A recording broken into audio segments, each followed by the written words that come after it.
The Galactic Medical Academy's annual Emergency Response Symposium was supposed to be a celebration of the finest healing arts from across 47 different species.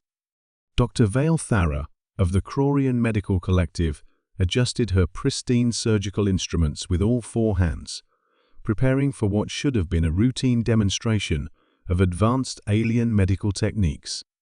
She had not expected to witness what could only be described as barbarism disguised as medicine. Distinguished colleagues, announced Dean Yith Sala, his crystalline form refracting the sterile light of the Academy's premier surgical amphitheater. Today we welcome a special presentation from the Terran Emergency Medical Corps. Dr. Elena Rodriguez will demonstrate human trauma response protocols.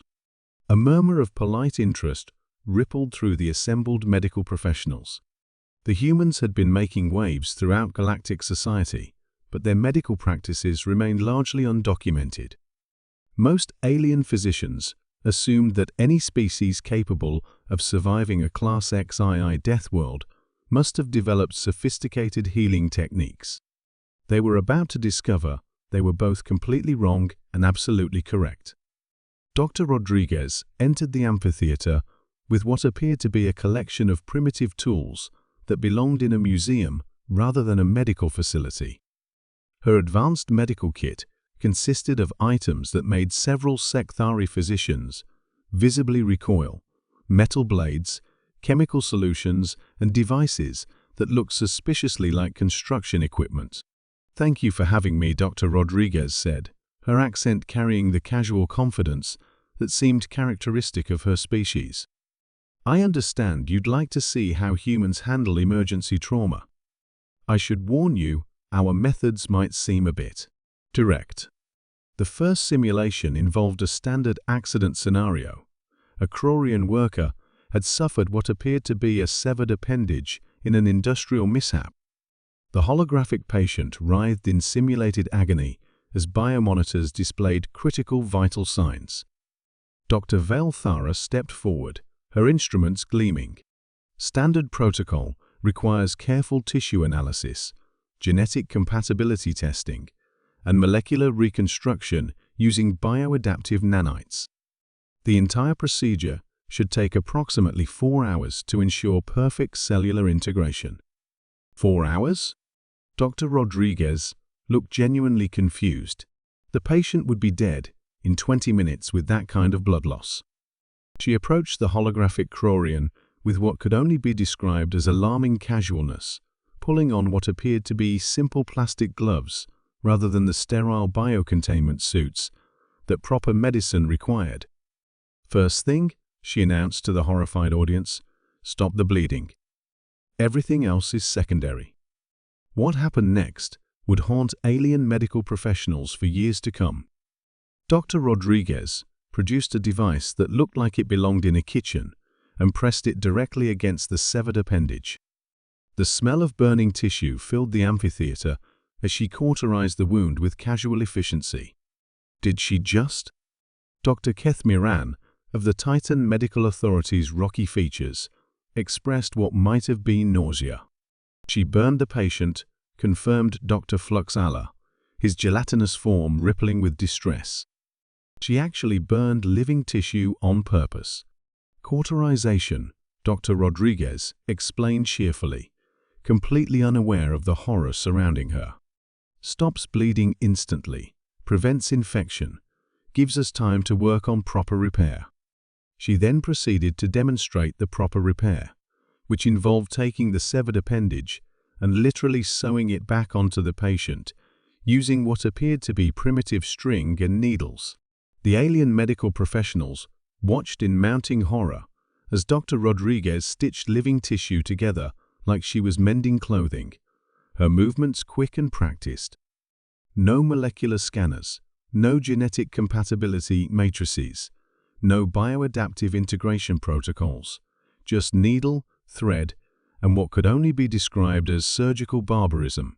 "The sutures will hold the appendage in place, while natural healing processes restore circulation and nerve function," she explained, tying off the final stitch with casual competence. Patient should have full mobility restored within 6 to 8 weeks. 6 to 8 weeks. Dr. Valthara's harmonics reached frequencies indicating severe psychological distress. Proper molecular reconstruction provides immediate full functionality. Sure, Dr. Rodriguez agreed, but molecular reconstruction takes 4 hours and requires equipment that weighs 3 tons and costs more than most planets' GDP. This method takes 20 minutes, uses materials you can carry in your pocket, and works just as well. Plus, the scar tissue actually. She gestured to the biomonitors, which showed the holographic patient's vital signs stabilizing rapidly. Makes the appendage stronger than before. Human medicine is big on making patients harder to kill. The second demonstration involved cardiac arrest, a flux physician suffering from complete circulatory system failure. Dr. Gelthara of the Flux Medical Institute stepped forward with her advanced bioresonance equipment. Circulatory failure requires careful harmonic recalibration of the patient's bioelectrical matrix. She explained, activating devices that hummed with sophisticated alien technology. The process takes approximately 2 hours, but ensures perfect restoration of normal function. Dr. Rodriguez studied the failing patient for exactly 3 seconds, then did something that would be discussed in medical ethics courses for generations. She made fists with both hands and began violently attacking the patient's chest. WHATAREYUDOING. Dr. Gelthara's form solidified in pure shock. CPR. Dr. Rodriguez replied, continuing her assault on the patient's sternum with mechanical precision. Cardiopulmonary resuscitation. I'm manually pumping the heart and forcing air into the lungs. The alien physicians watched in absolute horror as the human literally beat the patient back to life through what appeared to be controlled violence. Her compressions were so forceful that several monitoring devices registered them as physical attacks. You're damaging the patient, Dr. Valthara protested. Yep, Dr. Rodriguez agreed cheerfully, not missing a beat. Probably breaking some ribs, definitely causing tissue trauma. But dead is worse than injured, so we prioritize getting the heart beating again. We can fix the damage later. After 2 minutes of what looked like assault charges waiting to happen, the patient's vital signs suddenly spiked back to normal. Dr. Rodriguez sat back, slightly winded but satisfied. And that's CPER. Works on pretty much anything with a cardiovascular system. We teach it to children. The silence in the amphitheater was profound. 47 civilizations worth of medical professionals struggled to process what they had witnessed. You teach children to attack patients. Dr. Kethmiran finally managed. We teach children to save lives, Dr. Rodriguez corrected. Sometimes saving lives requires doing things that look scary to people who aren't used to emergency medicine. Dean Yith Salah's crystalline form had begun showing stress fractures, a physiological response to cognitive overload. Dr. Rodriguez, are you suggesting that your violent methods are actually more effective than our established protocols? Dr. Rodriguez pulled up a holographic display showing comparative statistics. Human emergency medicine has a 94% survival rate for major trauma cases. Our methods are fast, portable, and work under any conditions. Your sophisticated techniques are amazing when you have time, perfect conditions, and unlimited resources. But in an actual emergency, she shrugged. Sometimes you need to be willing to hurt someone to save them. The final demonstration involved a case that had puzzled galactic medicine for centuries. A patient suffering from complete neural system shutdown due to toxic exposure. The condition was considered universally fatal.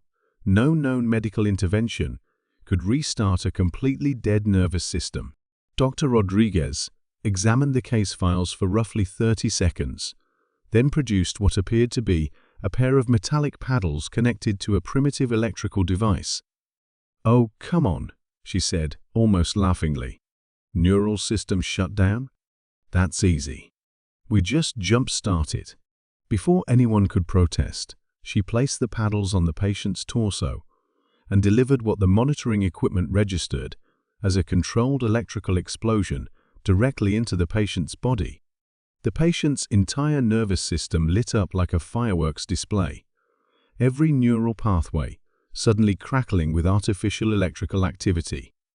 After 3 seconds, the paddles were removed, and impossible readouts began appearing on the biomonitors. Normal brain function, stable vital signs, complete neural system restoration. Defibrillation, Dr. Rodriguez explained to the stunned audience. Sometimes, the simplest solution is just to turn it off and turn it back on again. Dr. Val Thara finally found her voice. You electrocuted the patient back to life. Pretty much, Dr. Rodriguez confirmed. Human medicine is basically controlled violence applied with good intentions. We break bones to reset them. We cut people open to fix what's inside. We poison patients with chemotherapy to kill cancers. And we shock their hearts to make them beat properly. She began packing her primitive-looking equipment with practiced efficiency. The secret is knowing exactly how much violence to apply and where to apply it. Too little, and the patient dies. Too much, and the patient dies. But get it just right. She gestured to the 3 successfully treated patients. And you can drag people back from the edge of death through sheer bloody-minded stubbornness. As she headed toward the exit, the profound silence in her wake spoke volumes. The galaxy's finest medical minds grappled with the realization that their elegant, sophisticated healing arts might be fundamentally inferior to organized barbarism applied with surgical precision. The short video of Dr. Rodriguez casually electrocuting a patient back to life would become the most watched medical training material in galactic history, not as an example of proper technique, but as evidence that sometimes the most effective medicine is indistinguishable from assault with a medical license. Within 6 months, human emergency protocols would become a mandatory course at every medical academy in known space, though most alien physicians would never quite get comfortable with the concept of healing through controlled violence.